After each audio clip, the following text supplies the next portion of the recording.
David Chen sat in his small apartment staring at his computer screen. The numbers on the spreadsheet blurred together as his mind wandered. At 28 years old, he thought he had his life figured out. He worked as a software engineer at a good company in San Francisco. He had his own place, a decent car, and enough money to live comfortably. Most importantly, he was free to make his own choices. That freedom was about to end. His phone buzzed with a text from his mother. "Come home for dinner tonight. Important family meeting." David's stomach dropped. Family meetings in the Chen household usually meant bad news. He saved his work, grabbed his jacket, and drove across town to his childhood home. The Chen family house sat on a quiet street in Chinatown. David's father had bought it 30 years ago when he first started his import business.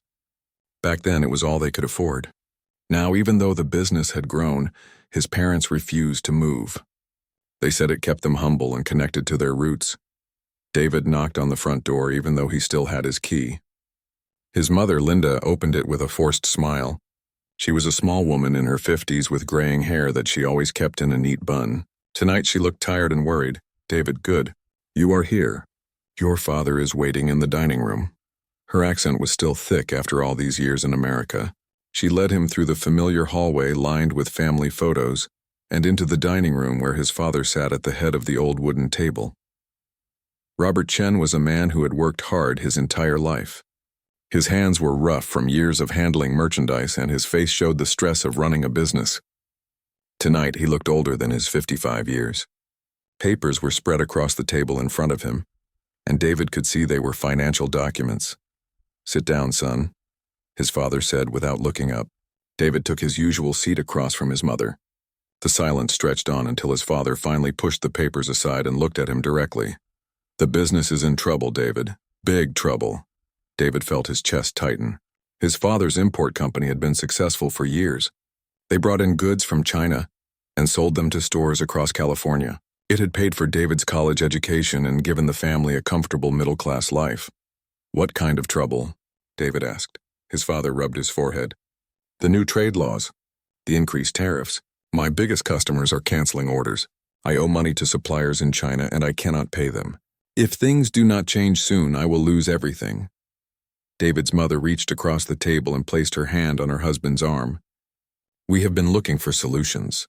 There might be a way to save the business, but it requires sacrifice from all of us." "What do you mean?" David asked, though he was starting to get a bad feeling about where this conversation was going. His father straightened up in his chair. "The Wang family. Do you remember them? They own Wang Industries. Very successful. Very wealthy," David nodded. He had met Mr. Wang a few times at community events. The man owned a chain of restaurants and several commercial properties. He was known for being traditional and very focused on family honor. "Mr. Wang has made me an offer," his father continued. "He will invest in my business and help me pay off my debts. In return, he wants to strengthen the connection between our families." David's bad feeling grew stronger. "What kind of connection?"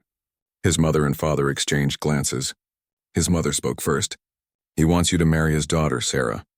The words hit David like a physical blow. He stared at his parents, waiting for them to tell him it was a joke. When they remained serious, he felt anger rising in his chest. "You want me to get married to save the business? To someone I have never even met?" "David, please understand," his mother said. "This is not just about the business. This is about our family's honor, your father's reputation in the community. If the business fails, we will lose face. No one will trust us again." "I do not care about face," David shouted, standing up from his chair. "This is my life. You cannot just sell me off like some kind of business deal." His father's voice remained calm but firm. "You are our only son, David. In our culture, you have responsibilities to your family. This marriage will help everyone. The Wangs are good people. Sarah is educated and comes from a respectable family. Have you even met her? Do you know anything about her besides her last name?" His mother pulled out her phone and showed him a photo. "This is Sarah. She is 26 years old. She works in marketing and makes good money. She is a nice girl from a good family." David looked at the photo and his heart sank even further. Sarah Wang was significantly overweight. She had a round face and was smiling at the camera. But all David could see was someone he was not attracted to at all. He had always imagined marrying someone he loved, someone he was excited to be with. This felt like a prison sentence. "I cannot do this," he said, handing the phone back. I will not do this. There has to be another way to save the business. His father stood up as well. There is no other way. I have tried everything. Loans from banks. Help from other friends in the community. This is our last chance. Then let the business fail. We will figure something else out. You can get a job somewhere else. I can help support you both. You do not understand, his father said, his voice getting louder. This business is not just work for me. It is my legacy. It is what I built for our family's future. If it fails, I will have nothing to pass on to you. I do not want the business, David shot back. I have my own career. I never asked you to build anything for me. His mother started crying quietly. David, please. We are asking for one thing from you. One sacrifice to save our family's honor and future. David looked at his parents and saw the desperation in their eyes. His father, who had always been strong and confident, looked broken. His mother, who had always been his biggest supporter, was begging him to give up his freedom. He thought about his own life. He had been dating casually but had not found anyone serious. He had always assumed love would come naturally when the right person appeared. The idea of marrying a stranger, especially someone he was not attracted to, made him feel sick. But looking at his parents' faces, he also felt the weight of their expectations and cultural traditions. They had sacrificed so much to give him opportunities in America. Was this the price of their love and support? How long do I have to decide?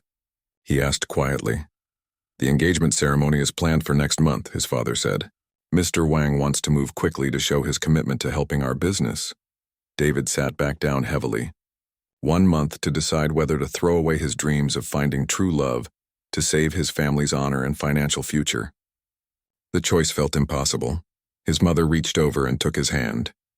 David, sometimes love grows from respect and partnership. Your father and I had an arranged marriage and we learned to love each other deeply. That was different, David said. You both chose that life. I grew up believing I could choose my own path. And you can, his father said. But choices have consequences. You can walk away from this and we will not stop you, but understand what that means for all of us. David looked around the dining room where he had eaten thousands of meals as a child. He thought about his parents working late nights to build their business and pay for his education. He thought about the community that had watched him grow up and had expectations for him as the son of a respected family. Then he thought about Sarah Wang, sitting somewhere across town, probably having a similar conversation with her own parents. Was she as unhappy about this arrangement as he was? Did she want to marry a stranger either? The weight of the decision pressed down on him like a heavy blanket. His freedom, his dreams of romantic love, his vision of his future, all of it hung in the balance. And at the center of it all was a woman he had never met, whose only crime was being born into a family that could save his own. 3 weeks later, David found himself standing in front of his bedroom mirror adjusting his tie for the 3rd time. Tonight was the night he would meet Sarah Wang for the first time. The formal dinner had been arranged at an expensive Chinese restaurant downtown, neutral territory for both families to observe their children together. David had barely slept the night before. He kept imagining how awkward the evening would be. What would they talk about? How could he pretend to be interested in someone he was being forced to marry? Every time he closed his eyes, he saw Sarah's photo and felt a mixture of guilt and resentment. His phone buzzed with a text from his friend Mike. Good luck tonight, man. Try to keep an open mind. David had told Mike about the arranged marriage, and his friend had been supportive, even though he clearly thought the whole situation was crazy. David grabbed his car keys and drove to the restaurant. Golden Dragon was one of the most expensive Chinese restaurants in the city. The Wang family had chosen it to make a good impression. David parked his car and sat for a moment, trying to calm his nerves. Through the large windows, he could see his parents already seated at a round table with 3 other people who must be the Wang family. He took a deep breath and walked inside. The hostess led him to the table where his parents sat with Mr. and Mrs. Wang and a young woman who had to be Sarah. David's first thought was that she looked different from her photo, though he could not quite figure out how. David, his mother stood up and smiled brightly. Come meet the Wang family. Mr. Wang was a tall man in his 50s wearing an expensive suit. He stood and shook David's hand with a firm grip. David, we have heard so much about you. You work with computers, yes? Software engineering, David replied, trying to sound confident. Mrs. Wang was a petite woman with kind eyes who smiled warmly at him. She reminded him of his own mother in the way she carried herself. "And this is our daughter Sarah," Mrs. Wang said, gesturing to the young woman who had been sitting quietly during the introductions. Sarah stood up and extended her hand. "Nice to meet you, David." Her voice was clear and confident, not shy like David had expected. She was wearing a navy blue dress that was elegant and well-fitted. Her hair was styled nicely, and she wore just enough makeup to look polished without trying too hard. "Nice to meet you too," David said, shaking her hand. Her grip was firm, and she looked him directly in the eyes when she spoke. This surprised him. He had expected someone who would be nervous or submissive. They all sat down, and David found himself directly across from Sarah. The first few minutes were filled with small talk between the parents about the restaurant, the weather, and community news. David noticed that Sarah did not say much during this time, but she seemed to be observing everything carefully. "So, David," Mr. Wang said, turning his attention to him, "your parents tell me you graduated from UC Berkeley. Very impressive school." "Yes, I studied computer science there," David replied. He glanced at Sarah, who was listening but not jumping into the conversation. "Sarah also went to Berkeley," Mrs. Wang said proudly. "She studied marketing and business. Now she works for a big advertising company downtown." This was news to David. His parents had not told him much about Sarah's education or career. "What kind of marketing do you do?" he asked, directing the question to Sarah. For the first time that evening, Sarah's face lit up with genuine interest. "I work mostly with tech companies, actually. I help them figure out how to reach new customers and build their brand recognition. It is challenging because the technology changes so fast." David was surprised by her enthusiasm. "That does sound challenging. Do you work with any software companies?" "Several, actually. We just finished a campaign for a startup that makes apps for small businesses. It was really interesting to learn about their development process." Sarah seemed to relax as she talked about her work. "What kind of software do you work on?" "I work on financial systems. Banking software mostly, making sure people's money is secure and transactions happen correctly." David found himself actually engaging in the conversation instead of just going through the motions. "That must be a lot of pressure," Sarah said. "If something goes wrong with money, people get very upset very quickly." David smiled slightly. "Yes, exactly. One small bug can cause huge problems." He was surprised that she understood this aspect of his job. The parents continued their own conversation about business and community matters while David and Sarah talked about their careers. David learned that Sarah had been promoted twice in the last 3 years and was considered one of the top performers at her company. She asked intelligent questions about his work and seemed genuinely interested in his answers. When the food arrived, David noticed that Sarah ordered carefully and ate in small portions. She was clearly self-conscious about her weight, though she tried not to show it. David felt a pang of guilt about his own shallow concerns regarding her appearance. "Sarah speaks 3 languages," Mrs. Wang announced during a break in the conversation. "English, Mandarin, and Spanish." "Spanish?" David asked, surprised. Sarah looked slightly embarrassed by her mother's bragging. "I studied it in college and practiced with some co-workers from Mexico. I thought it would be useful for business." "That is impressive," David said, and he meant it. He had struggled to maintain his Mandarin despite his parents' efforts, and he certainly could not speak a third language. As the evening continued, David found himself reassessing his first impressions. Sarah was clearly intelligent and accomplished. She had a quick wit and made several clever observations about things happening around them in the restaurant. When a couple at the next table was having a loud argument, Sarah made a quiet comment that made David laugh despite himself. "You have a good sense of humor," he said. "I try to find something funny in most situations," Sarah replied. "Life is too short to be serious all the time." David's parents and the Wangs were obviously pleased with how well their children seemed to be getting along. The conversation flowed more naturally as the evening progressed, though David was very aware that this was still an audition for both of them. "David, do you have any hobbies outside of work?" Mr. Wang asked. "I like hiking and photography," David answered. "I try to get out into nature on weekends when I can." "Sarah loves the outdoors too," Mrs. Wang said. "She goes camping with her friends sometimes." David looked at Sarah with surprise. He had not expected someone who looked like her to be interested in outdoor activities.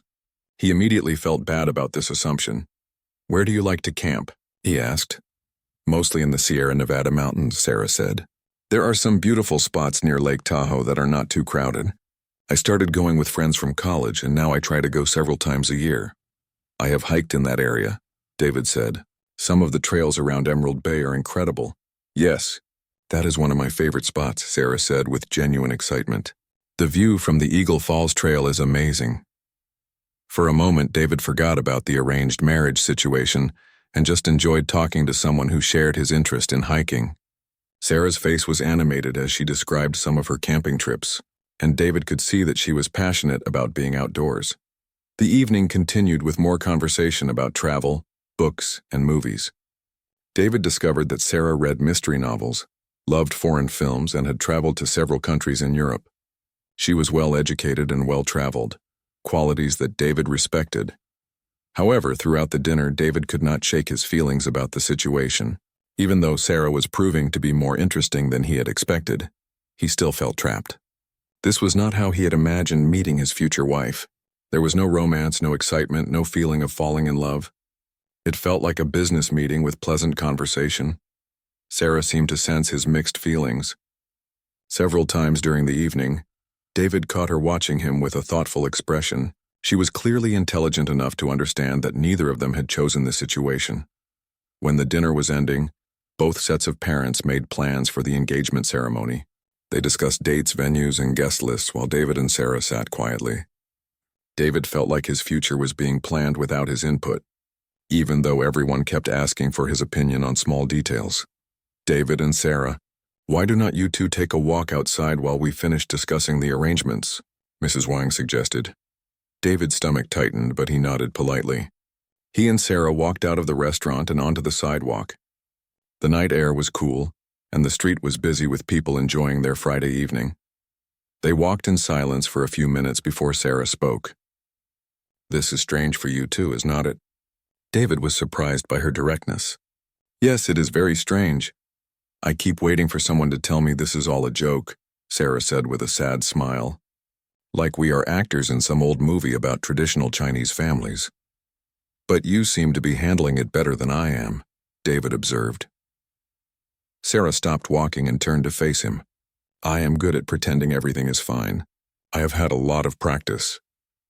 There was something in her voice that made David look at her more carefully. "What do you mean?" Sarah hesitated as if deciding how much to reveal.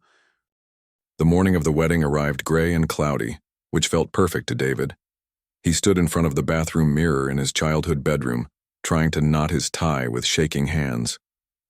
Today he would marry Sarah Wang, and he felt like he was walking toward his own funeral. 2 weeks had passed since their dinner meeting, and both families had moved forward with wedding plans as if the decision had already been made. David had tried several times to talk to his parents about backing out, but each conversation ended with his father looking more desperate and his mother crying.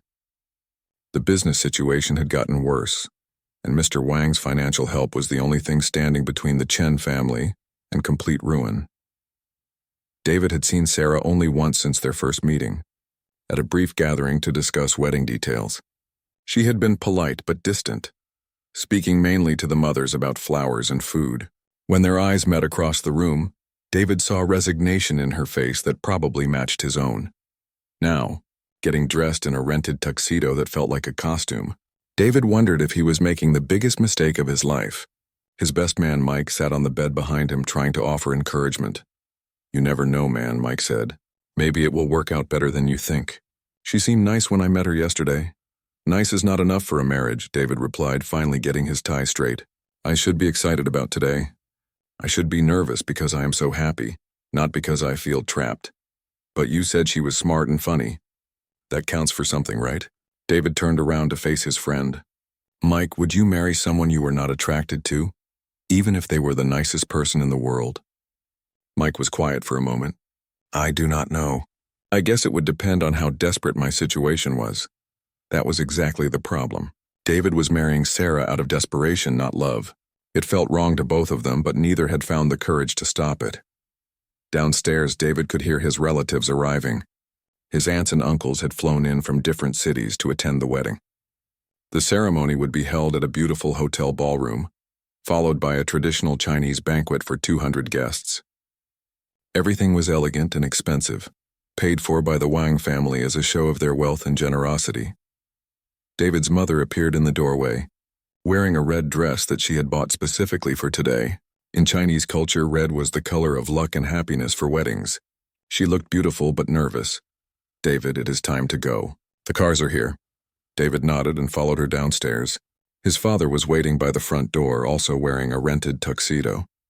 He looked older than usual, and David could see the stress of the past few months in the lines around his eyes. "You look handsome, son," his father said, adjusting David's collar. "Today is a good day for our family." David wanted to ask if it was really a good day if everyone was pretending to be happy, but he kept quiet. They rode to the hotel in silence, each lost in their own thoughts. The hotel ballroom had been transformed into a wedding paradise. Red and gold decorations covered every surface, and hundreds of white flowers created an atmosphere of elegance and tradition. Guests were already arriving, dressed in their finest clothes and carrying red envelopes filled with money as wedding gifts. David was led to a small room near the ballroom where he would wait before the ceremony. Through the window, he could see guests taking their seats. Many of them were family friends and business associates who had known David since he was a child. They all looked happy and excited, completely unaware of the bride and groom's true feelings. "The bride has arrived," someone announced. David's stomach dropped. In a few minutes, he would see Sarah in her wedding dress for the first time. Then they would walk down the aisle together and promise to love each other forever, even though they barely knew each other. Mike appeared at his side. "You okay? You look like you might throw up." "I feel like I might throw up," David admitted. "Mike, what if I cannot do this? What if I run away right now? Then your family loses everything and you spend the rest of your life wondering if you made the right choice," Mike said gently. "But David, it is not too late. If you really cannot go through with this, you should speak up now." David thought about his parents who had sacrificed so much for him. He thought about Sarah, who was probably getting dressed in her own room, feeling just as trapped as he was. He thought about all the guests who had traveled to be here, and all the money that had been spent on this day. The wedding coordinator appeared in the doorway. "Mr. Chen, it is time." David took a deep breath and walked out of the room. The ballroom looked even more impressive from inside, with hundreds of guests seated in neat rows facing a small stage decorated with flowers. At the front of the room, a Chinese minister waited to perform the ceremony. David walked to his position and turned to wait for Sarah. The traditional wedding music began to play, and the guests all stood up. David's heart was pounding so hard he was sure everyone could hear it. Then Sarah appeared at the back of the room and David forgot to breathe. She looked absolutely stunning. Her wedding dress was a beautiful white gown with delicate embroidery and a long train. Her hair was styled in an elegant updo with small flowers woven through it. She wore just enough makeup to enhance her natural features without hiding them. She looked like a real bride, not someone being forced into marriage. But what struck David most was the expression on her face. She looked calm and dignified, but he could see sadness in her eyes. As she walked slowly down the aisle, nodding politely to guests, David realized that she was putting on a performance just like he was. When Sarah reached the front of the room, she stood beside David and gave him a small, polite smile. Up close, he could see that her hands were shaking slightly as she held her bouquet.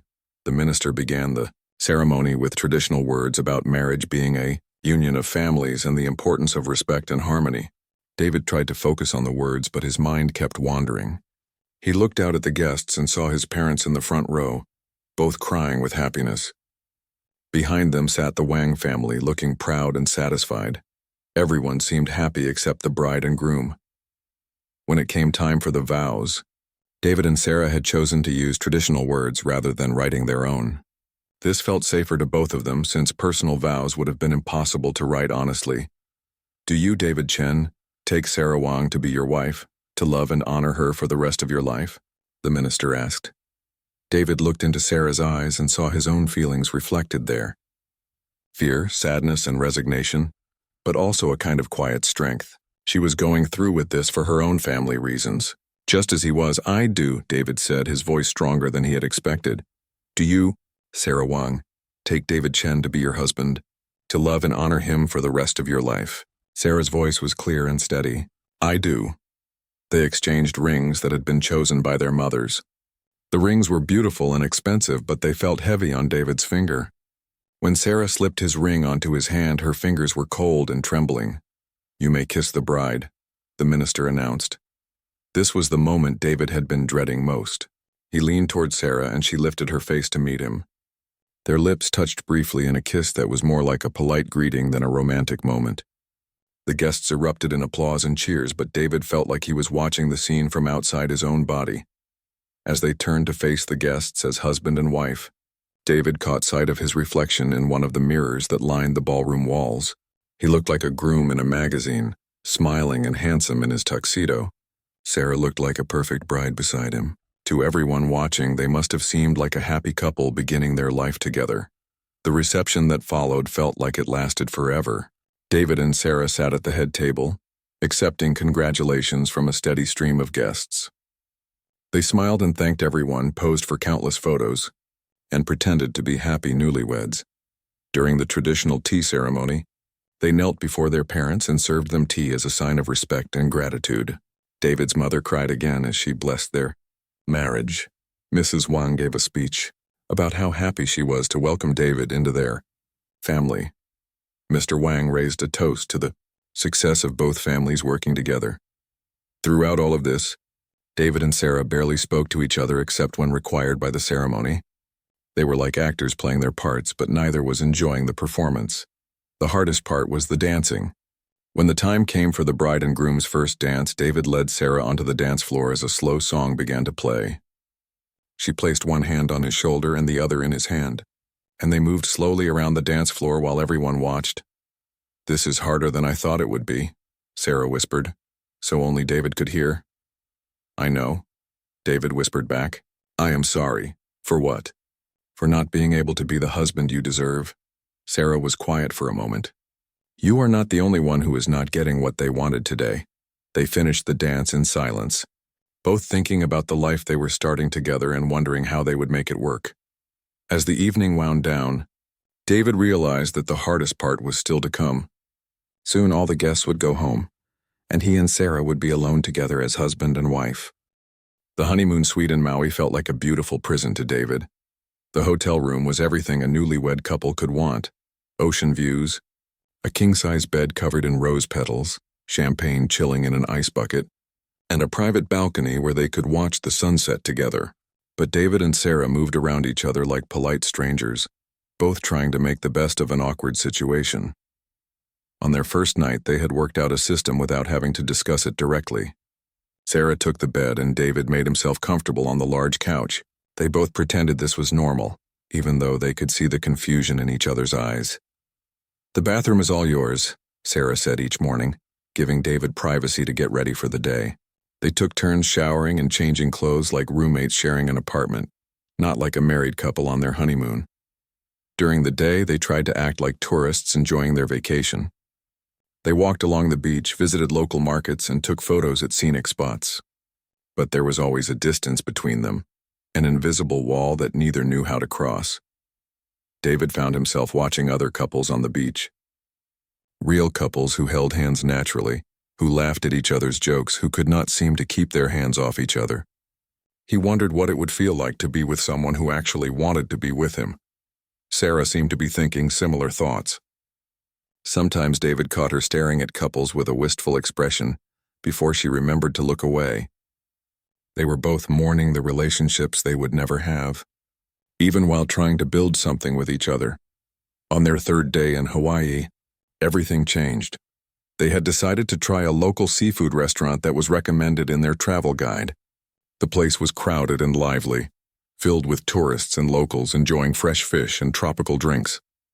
David and Sarah sat across from each other at a small table, making polite conversation about the beautiful weather and their plans for the next day.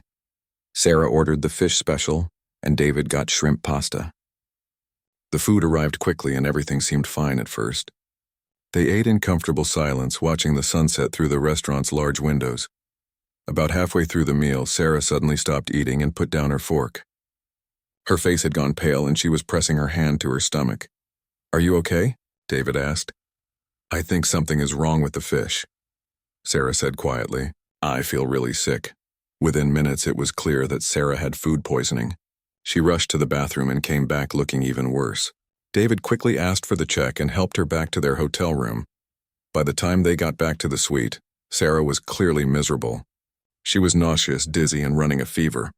David had never seen anyone look so sick so quickly. "I think you should lie down," David said, leading her toward the bed. For the first time since their wedding, the sleeping arrangements did not matter. Sarah was too sick to care about anything except feeling better. David helped her change into comfortable pajamas and brought her water and medicine from the hotel's gift shop. Sarah was embarrassed about being sick on their honeymoon, but she was too miserable to protest much when David took care of her. "You do not have to stay here," Sarah said weakly. "You should go enjoy the beach or something. No reason for both of us to have a terrible honeymoon." "I am not leaving you alone when you are sick," David said without thinking. "What kind of husband would I be?" The word husband hung in the air between them. It was the first time either of them had used the term seriously since their wedding. David spent the rest of the evening taking care of Sarah. He brought her ice chips when she could not keep water down. He found extra pillows to make her more comfortable. He called the hotel doctor to make sure she did not need to go to the hospital. As the night went on, Sarah's fever got worse. She was shivering even though the room was warm, and she kept drifting in and out of sleep. David was genuinely worried about her. Around 2 in the morning, Sarah woke up and found David sitting in the chair next to the bed, still fully dressed and clearly awake. "Have you been sitting there all night?" she asked, her voice hoarse. "I wanted to make sure you were okay," David said. "How are you feeling?" "A little better, I think. But David, you should get some sleep. You do not need to watch over me." "I want to," David said, and he realized he meant it. "Besides, what else am I going to do? Watch TV by myself?" Sarah managed a weak smile. "This is not exactly the honeymoon either of us pictured, is it?" "No, but maybe that is not a bad thing," David said. "At least now we do not have to pretend to be having a romantic time." Sarah laughed softly, which turned into a cough. "You know, this is the most honest conversation we have had since we met." David thought about that. She was right. All their previous interactions had been polite and careful, both of them trying not to say anything that might hurt the other's feelings or make the situation more awkward. "Can I ask you something?" David said. "Sure. What would you be doing right now if you were not married to me? I mean, what did you think your life would look like at this point?" Sarah was quiet for a moment, thinking. "I thought I would probably still be single, honestly. Working too much, traveling when I could, maybe dating someone casually. I never really pictured myself as married by 26. Really? I thought all women had their whole wedding planned by the time they were teenagers. Not me. I was always more focused on my career. I figured love would happen when it happened, if it happened at all." Sarah shifted in the bed to face him better. "What about you? Did you have a plan?" David considered the question. "I guess I thought I would meet someone gradually. Maybe we would be friends first, then start dating, then fall in love over time. I always imagined it would feel natural and easy. Like in the movies," Sarah said. "Yeah, exactly like in the movies. Everything would just click, and we would both know we were meant to be together." They sat in comfortable silence for a while. David realized this was the first time they had talked about their real feelings and expectations instead of just making polite conversation. "David, can I tell you something?" Sarah said eventually. "Of course." "I have never had a boyfriend," David was surprised. "Never?" "Never. I dated a little in college, but nothing serious. I was always too focused on studying and then on my career. And honestly, most guys were not interested in someone who looked like me." David felt a pang of guilt, remembering his own shallow reaction to her photo. "Their loss," he said, and he was surprised to realize he meant it. "You do not have to say that to make me feel better," Sarah said. "I know what I look like. I know I am not the kind of woman men usually want to marry." "Sarah, that is not true." "It is okay, David. I have made peace with it. I know this marriage is hard for you because you are not attracted to me. I do not blame you for that." David looked at Sarah lying in the hotel bed, her hair messy from being sick, her face pale and makeup-free. She looked vulnerable and honest in a way he had never seen before, and for the first time, he was not thinking about her weight or comparing her to other women. He was just seeing her as a person who was being incredibly kind and understanding about a difficult situation. "Sarah, I want you to know that I think you are a good person, a really good person, and I am sorry that this whole situation is not fair to either of us." You are a good person too, Sarah said. I can tell by the way you have taken care of me tonight. You did not have to do that. Yes, I did. We are married now for better or worse. I guess this counts as worse, so I should be here. Sarah smiled. For better or worse. I forgot about that part of the vows. Maybe that is what we should focus on, David said. Not the love and romance part that we do not have, but the partnership part. Taking care of each other when things get difficult. Like a team, Sarah said. Exactly like a team. The next morning, Sarah was feeling much better. The food poisoning had passed, and she was able to eat some toast and drink ginger ale.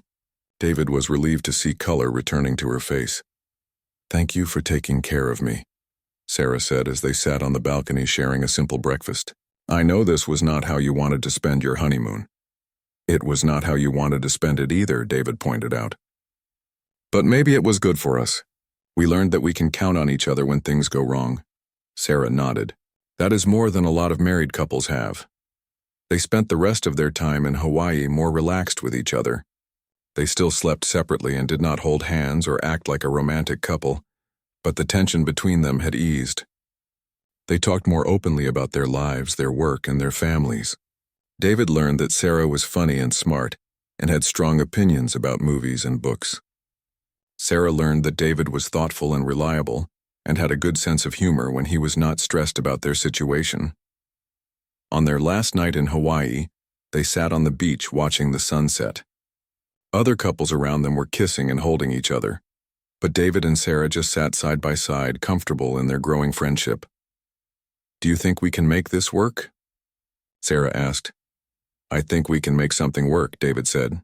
It might not be a traditional marriage, but maybe it can be a good partnership. I would like that, Sarah said. I would like to have someone I can count on. Me too, David said.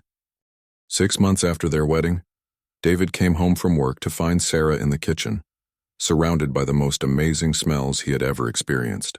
She was standing at the stove, stirring something in a large pot, her hair pulled back and an apron tied around her waist. The whole apartment felt warm and welcoming in a way it never had before. What are you making? David asked, setting down his laptop bag and loosening his tie. Beef and broccoli, fried rice, and some soup, Sarah said without looking up from the stove. I thought you might be hungry when you got home.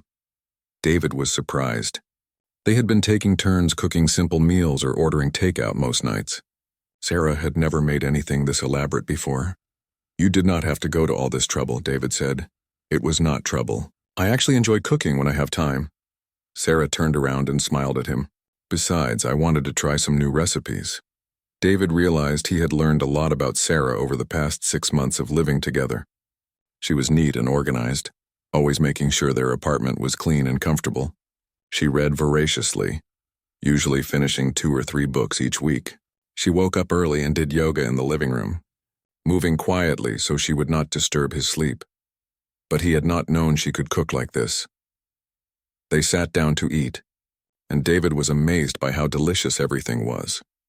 The beef was tender and flavorful, the rice was perfectly seasoned, and the soup tasted like something from an expensive restaurant. Sarah, this is incredible. Where did you learn to cook like this? My grandmother taught me when I was young, Sarah said. She said every woman should know how to make a good meal for her family. I have not had much reason to cook for anyone else before now. David felt a small pang at the word family. He and Sarah were technically family now, but it still felt strange to think of themselves that way. As they ate, David noticed that Sarah was eating much smaller portions than he was. She had been doing this since they got married, but tonight it seemed more obvious. Are you not hungry? He asked. Sarah hesitated. I am trying to eat less. I want to lose some weight. David felt uncomfortable. He worried that she was doing this because of him, because she thought he would find her more attractive if she was thinner. You do not have to change yourself for me, David said carefully. I am not doing it for you, Sarah said, though she did not sound entirely convincing. I am doing it for myself. I want to be healthier. David did not push the subject, but he made a mental note to pay attention to Sarah's eating habits. He did not want her to make herself sick, trying to become someone she thought he wanted. After dinner, Sarah insisted on cleaning up while David watched the news. This had become their routine. Sarah cooked and David cleaned, or vice versa. They worked well together in their domestic arrangements, like roommates who actually liked each other. Later that evening, David was working on his laptop when he heard music coming from Sarah's room. She had been listening to music more often lately, and sometimes David could hear her humming along to songs he did not recognize. He knocked softly on her door. "Sarah, is everything okay?" "Come in," she called. David opened the door and found Sarah sitting on her bed with her laptop, headphones around her neck. She had changed into comfortable pajamas and looked relaxed and content. "I was just watching some videos," she said. "Want to see something funny?" David sat on the edge of her bed while Sarah showed him a video of cats doing silly things. They ended up watching several videos together, laughing at the ridiculous antics of pets and small children. "I did not know you liked silly videos," David said. "There is a lot you do not know about me yet," Sarah said with a smile. "I like all kinds of stupid entertainment. Reality TV shows, celebrity gossip, videos of people falling down. My guilty pleasures are pretty embarrassing." David was surprised by this admission. Sarah seemed so sophisticated and intelligent at work and in social situations. It was nice to see this more relaxed, silly side of her. "What else do you do for fun that I do not know about?" David asked. "Well, I volunteer at the animal shelter on Saturday mornings," Sarah said. "I walk dogs and help with adoption events." "Really? Why did not you tell me that before?" "I do not know. I guess I thought you might think it was weird or boring." David was genuinely interested. "What is it like?" Sarah's face lit up as she described her volunteer work. She told him about the different dogs she worked with, how rewarding it was to help animals find homes, and how much she enjoyed spending time with creatures who did not judge her based on her appearance. "Some of these dogs have been abandoned or mistreated," Sarah explained, "but they are still so loving and trusting with people. It reminds me that most problems can be overcome with patience and kindness." David found himself really listening to Sarah talk about something she was passionate about. Her enthusiasm was contagious, and he could see how much this volunteer work meant to her. "Would you like to come with me sometime?" Sarah asked. "They always need extra help, and you might enjoy it." "I would like that," David said, and he meant it. The following Saturday, David joined Sarah at the animal shelter. It was a busy, chaotic place filled with barking dogs, meowing cats, and volunteers rushing around to take care of all the animals. David watched Sarah transform as soon as they walked in. She greeted the staff by name, knew exactly where everything was located, and immediately went to work walking dogs and cleaning kennels. The animals clearly knew and loved her. Dogs jumped up excitedly when they saw her coming, and cats purred and rubbed against her when she cleaned their cages. "Sarah is one of our best volunteers," the shelter manager told David. "The animals respond to her so well, and she has helped us place dozens of pets in good homes." David spent the morning helping Sarah with various tasks. He walked dogs, played with cats, and helped set up for an adoption event. He was surprised by how much he enjoyed it. The animals were loving and grateful for any attention, and the work felt meaningful in a way his regular job often did not. But what impressed him most was watching Sarah interact with the animals and with potential adopters. She was patient, knowledgeable, and genuinely cared about making sure each animal found the right home. She asked thoughtful questions about people's living situations and lifestyles to make sure they were ready for the responsibility of pet ownership. "You are really good at this," David told her as they drove home. "I love it," Sarah said simply. "These animals just need someone to care about them." It is not complicated like human relationships. David understood what she meant. With animals, love was simple and unconditional. With people, especially in their situation, everything was much more complex. Over the following weeks, David found himself looking forward to their Saturday mornings at the shelter. He and Sarah worked well together there, and he enjoyed seeing this side of her personality. She was confident and competent when working with the animals, and her genuine kindness shone through in everything she did. One Saturday, they were working with a particularly shy dog who had been returned to the shelter twice by families who said he was too timid and scared. "He just needs time and patience," Sarah explained to a potential adopter. "Some dogs take longer to trust, but once they do, they are the most loyal companions you could ask for." David watched Sarah gently coax the scared dog out of his kennel, speaking softly and moving slowly until the animal felt safe enough to approach her. When the dog finally let Sarah pet him, his tail started wagging tentatively. Watching this interaction, David realized something important about Sarah. She understood what it was like to be judged based on first impressions. She knew how it felt to be overlooked or rejected before people took the time to see who she really was. That was why she was so good with the shelter. Animals. She saw past their problems and behaviors, to the loving creatures underneath. David began to wonder if he had been like those families who returned the shy dog. Had he judged Sarah too quickly? Had he been too focused on what he thought he wanted to see who she actually was? That evening, David suggested they watch a movie together. They had been doing this occasionally, but usually they chose something safe and neutral. Tonight, David let Sarah pick, and she chose a romantic comedy he would never have selected on his own. As they sat on the couch watching the movie, David found himself paying more attention to Sarah than to the screen. She laughed at the funny parts, got teary during the emotional scenes, and made insightful comments about the characters and their relationships. "Do you believe in love like that?" David asked during a particularly sappy scene where the couple declared their eternal devotion to each other. "I want to," Sarah said thoughtfully. "I think most people want to believe that kind of love exists, even if they have never experienced it themselves. Have you ever come close to feeling that way about someone?" Sarah was quiet for a moment. "Once, maybe. In college. But it was not mutual, and it did not last long." David felt a strange pang of jealousy which surprised him. He had no right to feel possessive about Sarah's past relationships, especially since their own relationship was not based on romantic love. "What about you?" Sarah asked. "Have you ever been in love?" David thought about his previous relationships. He had dated several women and thought he was in love a few times, but looking back, 1 year after their wedding, David noticed that Sarah had started waking up earlier than usual. He could hear her moving around in the kitchen at 6 in the morning, and when he got up for work, he would find her already dressed in workout clothes, drinking a protein shake. "Going to the gym?" David asked one morning, curious about this new routine. "I joined a fitness class," Sarah said, looking slightly embarrassed. "It meets 3 times a week before work." David was surprised. Sarah had never mentioned wanting to exercise or lose weight recently, though he had noticed she had been eating smaller portions for months. "What kind of class?" "It is called boot camp. Very intense. Lots of cardio and strength training." Sarah seemed nervous talking about it. "I know it might seem silly, but I wanted to try something new." "It is not silly at all," David said. "Good for you. How do you like it?" "It is hard, but I am starting to enjoy it.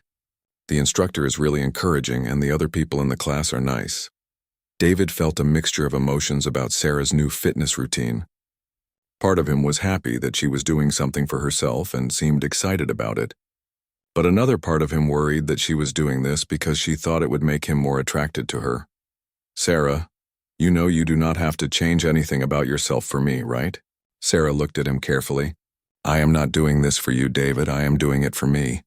For the first time in my life, I want to see what I am capable of physically." There was something in her voice that convinced David she was telling the truth. This was not about trying to please him or anyone else. This was about Sarah discovering something new about herself.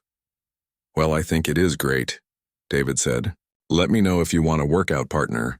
I have been thinking about exercising more myself." Sarah's face lit up. "Really? Would you want to go for walks with me in the evenings? Nothing too intense, just around the neighborhood." David found himself nodding before he had really thought about it. "Sure, that sounds nice." That evening, they took their first walk together through their neighborhood.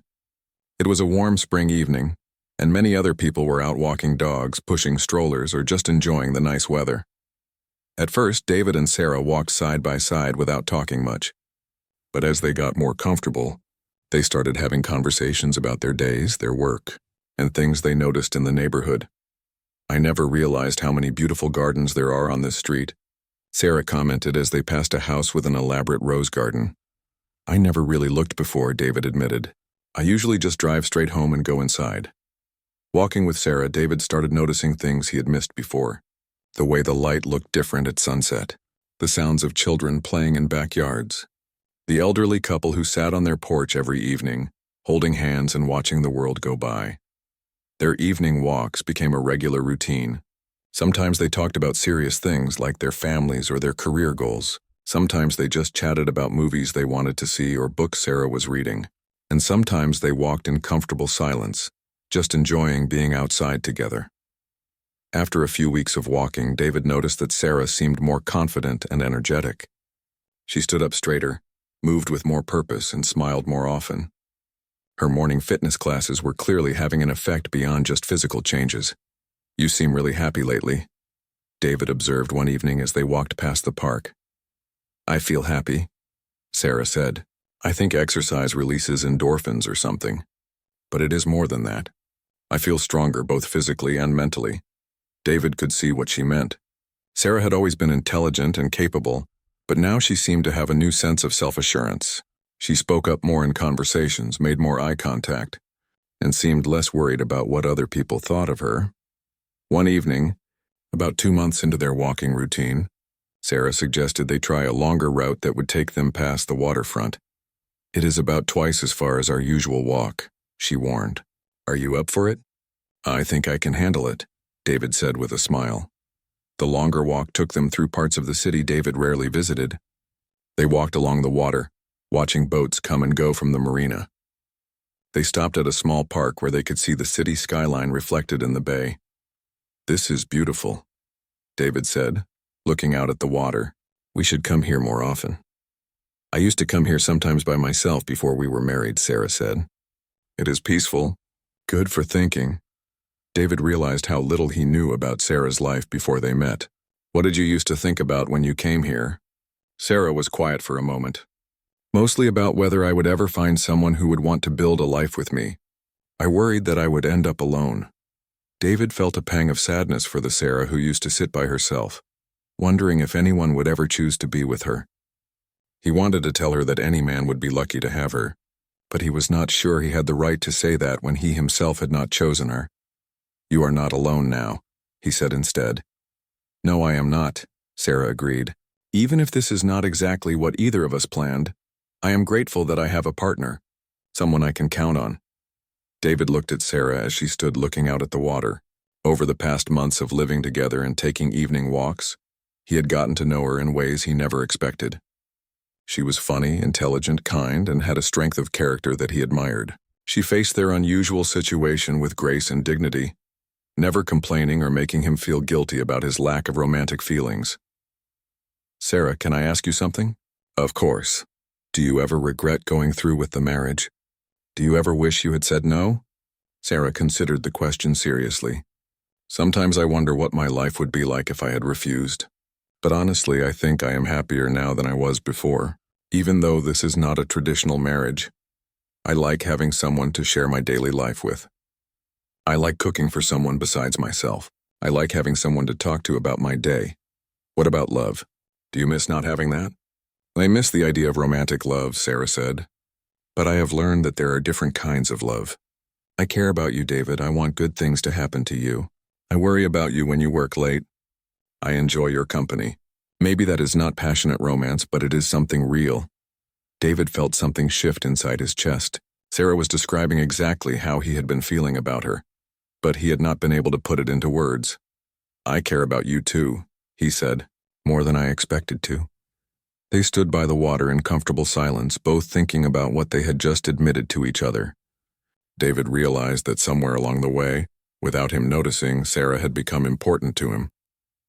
Not just as a roommate or a friend, but as someone whose happiness mattered to his own happiness. As they walked home, David found himself really looking at Sarah. She had lost some weight from her exercise routine, but more importantly, she carried herself differently. She seemed confident and comfortable in her own skin in a way she had not when they first met. But it was more than just physical changes. David was seeing Sarah differently because he knew her better now. He knew that she hummed while she cooked. He knew that she cried during sad movies but pretended she had something in her eye. He knew that she always put extra food in their shopping cart to donate to the food bank. He knew that she sent her grandmother a handwritten letter every week. All of these small details had built up over time to create a complete picture of who Sarah really was. And David realized that he liked who she was, a lot. When they got home that evening, David made a decision that surprised himself. "Sarah, would you like to have dinner out tomorrow night? Somewhere nice, not just takeout." Sarah looked surprised. "Like a date?" David felt his face get warm. "I guess so." "Yes, like a date." Sarah smiled, and David thought it might be the most beautiful smile he had ever seen. "I would like that very much."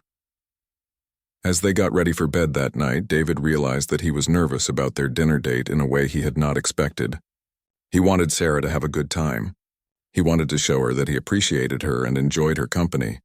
He wanted to treat her the way she deserved to be treated. For the first time since their wedding day, David felt like he was choosing to be with Sarah, not just accepting a situation that had been forced on him. It was a small step, but it felt significant.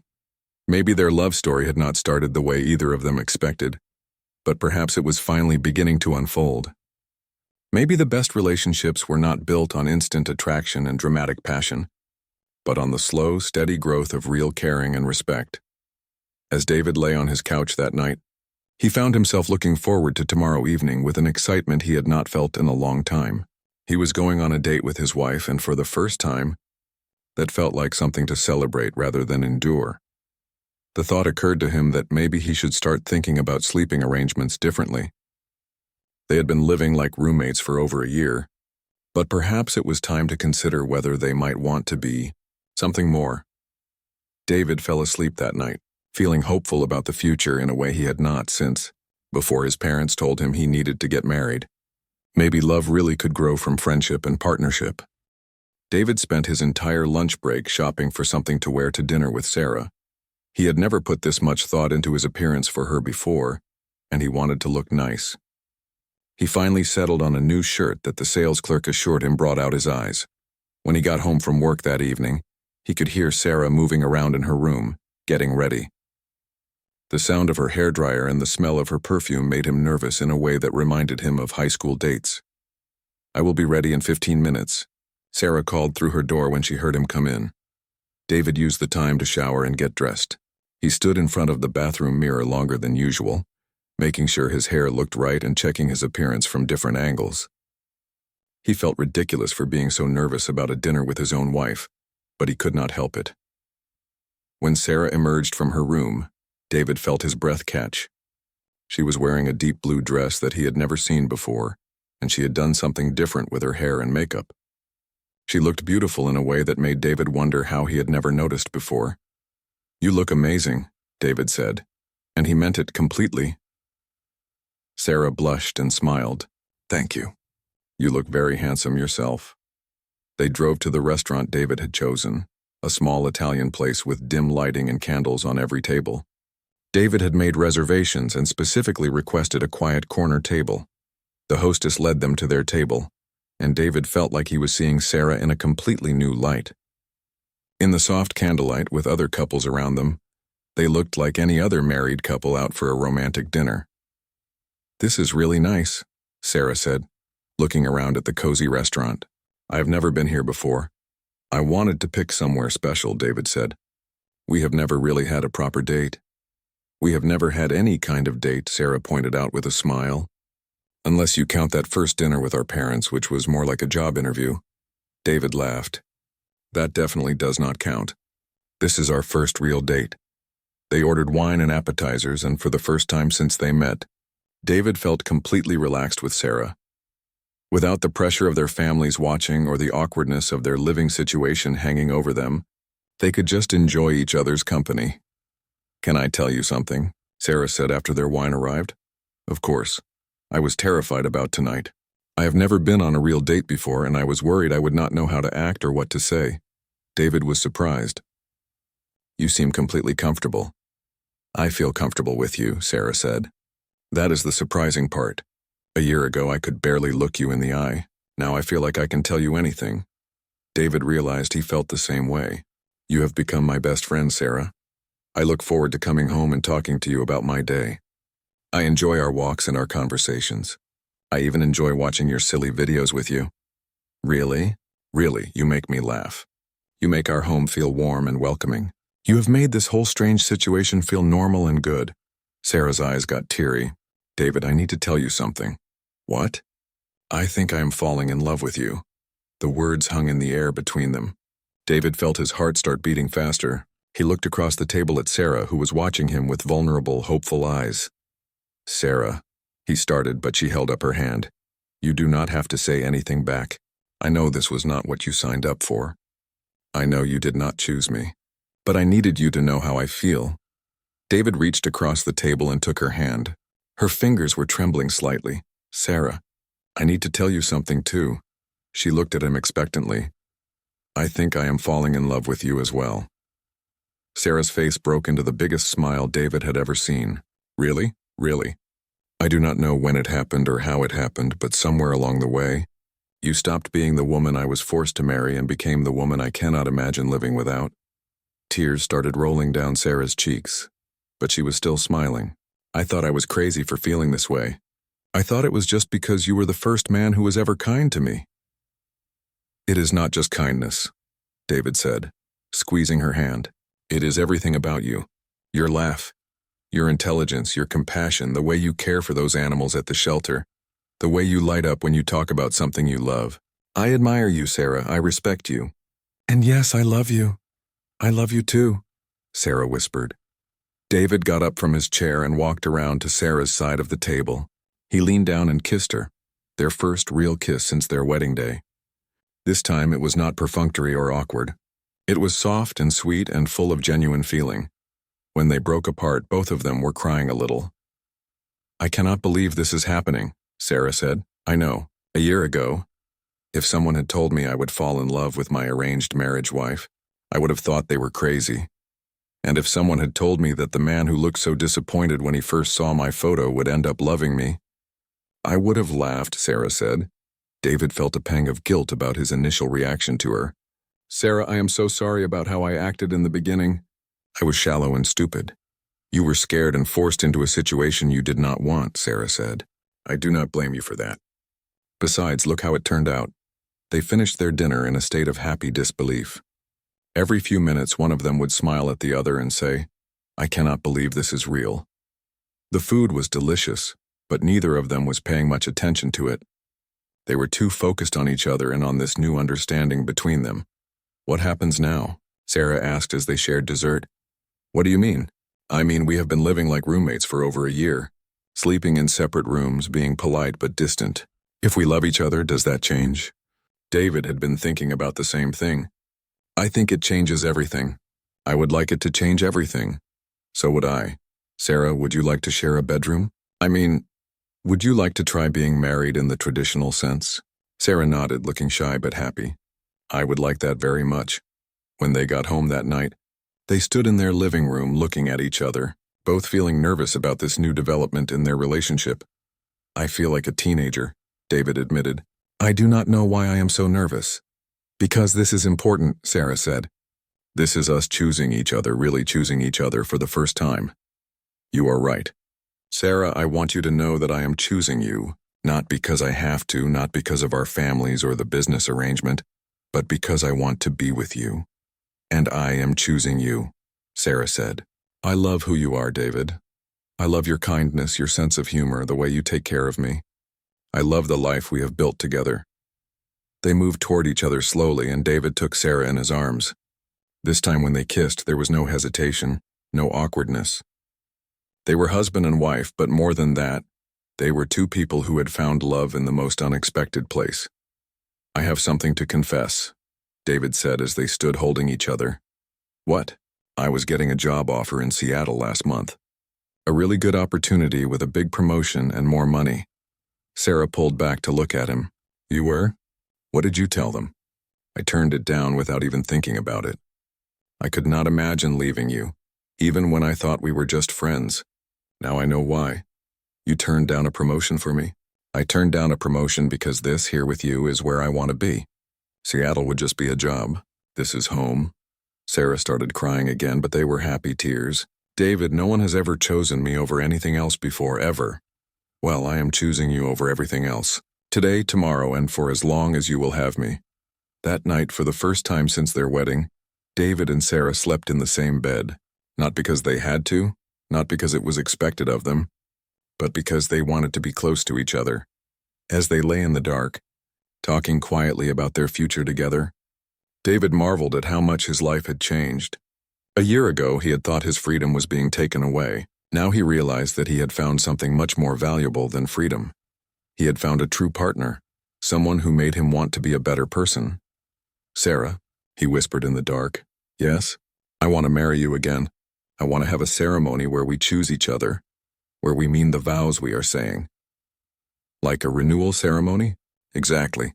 I want to look into your eyes and promise to love you forever, and I want to mean every word of it. I would love that, Sarah whispered back. And Sarah? Yes? I want to call your parents tomorrow and thank them for raising such an amazing daughter. I want to call my parents and tell them they made the best business deal of their lives because they gave me you. Sarah laughed softly. They are going to be so smug about being right. Let them be smug. They were right. This is the best thing that ever happened to me. As David drifted off to sleep with his wife in his arms, he thought about how wrong he had been about love. He had thought love was supposed to hit you like lightning, instant and overwhelming. But the love he felt for Sarah had grown slowly, like a plant that needed time and care to flourish. Maybe the best love stories were not about love at first sight. Maybe they were about two people who learned to see each other clearly, who chose to build something beautiful together. 2 years after their first wedding, David and Sarah stood in the same hotel ballroom where they had reluctantly exchanged vows. But this time everything was different. This time, they had chosen to be there. The ballroom was decorated simply but elegantly with white flowers and soft lighting. Instead of 200 guests, they had invited only their closest family and friends. Instead of elaborate traditional ceremonies, they had written their own vows. Instead of going through the motions, they were celebrating a love that had grown real and strong. David stood at the front of the room, waiting for Sarah to walk down the aisle. He was not nervous this time, he was excited. He could hardly wait to see his wife and to tell everyone how much he loved her. When Sarah appeared at the back of the room, David felt his heart skip a beat. She was wearing a simple white dress that showed off her new confidence and the weight she had lost through her fitness routine. But what took his breath away was the look on her face. Pure joy and love. No sadness or resignation like their first wedding. As Sarah walked toward him, David thought about everything that had led them to this moment. The initial disappointment and resentment, the awkward honeymoon where they learned to be friends, the months of living together and slowly discovering who each other really was, the evening walks where they fell in love without realizing it, the dinner where they finally admitted their feelings. You look beautiful, David whispered when Sarah reached him. You look happy, Sarah whispered back. I am happy. I am the happiest man alive. The minister who was performing their renewal ceremony was the same one who had married them the first time. He smiled as he looked at the couple in front of him. 2 years ago, I married David and Sarah in this same room, he began. At that time, they were strangers brought together by family arrangements. Today, they stand before us as husband and wife who have chosen each other freely and completely. David reached for Sarah's hands, and this time her fingers were warm and steady. David and Sarah have written their own vows for today's ceremony, the minister continued. David, would you like to go first? David looked into Sarah's eyes and spoke from his heart. Sarah, 2 years ago I married you because I thought I had no choice. Today I am marrying you because I cannot imagine choosing anyone else. You have taught me that love is not about finding the perfect person, but about seeing an imperfect person perfectly. Sarah's eyes filled with tears, but she was smiling. David continued, You have made me a better man. You have made our house a home. You have shown me that the best relationships are built on friendship, respect, and genuine care for each other's happiness. I promise to love you not just for who you are today, but for who you are becoming. I promise to be your partner in all of life's adventures, big and small. I promise to keep walking with you, literally and figuratively, for the rest of our lives. I promise to support your dreams, celebrate your successes, and comfort you during difficult times. And I promise to never again take for granted how lucky I am to be married to you. Now it was Sarah's turn. She took a deep breath and spoke in a clear, confident voice that David had come to love. David, 2 years ago I married you hoping that maybe someday you might grow to care about me. I never dared to hope that you would actually fall in love with me. But you have given me the greatest gift possible. You have chosen me. You have shown me what it means to be truly loved and accepted. You see the best in me even when I cannot see it in myself. You make me laugh every day. You support my dreams and encourage me to try new things. You have given me confidence I never knew I had. I promise to love you with the same patience and kindness you have shown me. I promise to be your best friend, your biggest supporter, and your most loyal companion. I promise to never stop working to deserve the love you have given me. Most importantly, I promise to always remember that the best things in life often come when we least expect them. You were my unexpected gift, and I will treasure you always." David was crying now, not caring that everyone could see. These were tears of joy, not sadness. He had never felt so loved or so grateful. "The rings, please," the minister said. This time they had chosen their own rings, simple gold bands that they had picked out together, engraved with their anniversary date, not the date of their arranged marriage, but the date of their first real date when they chose each other. "With this ring, I choose you," David said as he slipped the band onto Sarah's finger. "With this ring, I choose you," Sarah repeated, placing David's ring on his hand. "By the power vested in me, and by the love you have declared for each other, I now pronounce you husband and wife again. David, you may kiss your bride." This time, their kiss was full of joy and passion and the promise of a beautiful future together. The small group of guests erupted in applause and cheers, and David could hear his mother crying happy tears. At the reception that followed, David's father gave a speech that surprised everyone. 2 years ago, I asked my son to marry Sarah to save our family business, he said. I thought I was arranging a practical partnership. I had no idea I was giving him the love of his life. Sometimes parents get lucky, and their children forgive them for being wiser than they knew. Sarah's mother also spoke. When we first suggested this marriage, Sarah told us we were crazy. She said she wanted to marry for love, not convenience. As usual, our daughter was smarter than we were. She waited for love to grow, and now we see that she got exactly what she wanted. David and Sarah's friends from work in the animal shelter were amazed by their story. Many of them had not known about the arranged marriage background and were fascinated by how a forced arrangement had become such a genuine love story. You two are like proof that fairy tales can come true, Sarah's friend Kate said, even if they do not happen the way you expect them to. Later that evening, as the celebration was winding down, David and Sarah snuck away to the hotel balcony that overlooked the city. They stood together looking out at the lights, both still wearing their wedding clothes. Can you believe we did it again? Sarah asked, leaning against David's shoulder. I can believe it, David said. This time felt right. This time felt real. I have some news, Sarah said, sounding nervous. What kind of news? Sarah turned to face him, and David could see excitement and nervousness in her eyes. I am pregnant. David felt like the world stopped moving. Really? Really? I found out yesterday. But I wanted to wait until after today to tell you.